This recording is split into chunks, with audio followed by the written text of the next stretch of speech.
চাচা আপনার আমলে ঘাস কাটতেন কি দিয়া? হাই কইও না ঘাস কাটার কথা, ঘাস কাটার কথা বললো না। ছোট্ট এলাকার ভিতরে ছোট গাছের কাম একলা আমি করতাম। বলো কেমনে? এমনি আমাগো বাড়ির ফুয়ের বাড়িতে আর কি, ফুয়ের বিলে একটা বাদাম গাছ ছিল, বিশাল বড় লম্বা, বিশাল বড় লম্বা। ওই বাদাম গাছ তো কেউ কাটার লেগে রাজি হয় না, একমাত্র আইসা। কারণ আমার সাহস আছিল কি সর্বনাশ, আমার আসলে বুক ভরা সাহস।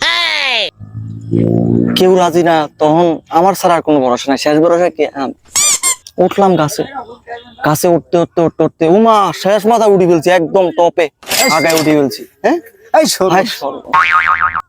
আগা তুড়ি উমা দিয়ে ঢাকা কল্যাণপুর দেখা যায়, মানুষ আর মানুষ, কল্যাণপুর দেখা যায়। তখন আমি আল্লাহর খোদার নাম লই, ভয় তো আমার নাই, ভয় জিনিসটা আমার ভিতরে নাই। আমি আল্লাহর নাম করি, গাছের কাটতে কাটতে কাটতে কাটতে অর্ধেক কাটি ফেলছি। উমা ওনা আমার তো লাগছে খিদা, আমি আবার খিদা লাগলে আর কাজ করতে, কারণ আমি 4-5 কেজি চাউলের ভাত 1 লাখ কাঁচামরিচ দিয়ে খাইলে। আমি অন্যিছে না বাড়ি যেতাম, ভাত তো খাইতে হইব, কারণ আমি খালি পেটে কিছু করতে পারি না। তখন নামতে গেছি, ওমা দেহি পুরা গাছ বেড়া কাটা দিয়া পাইন্দা লাইছে। আমি কেমনে নামবো?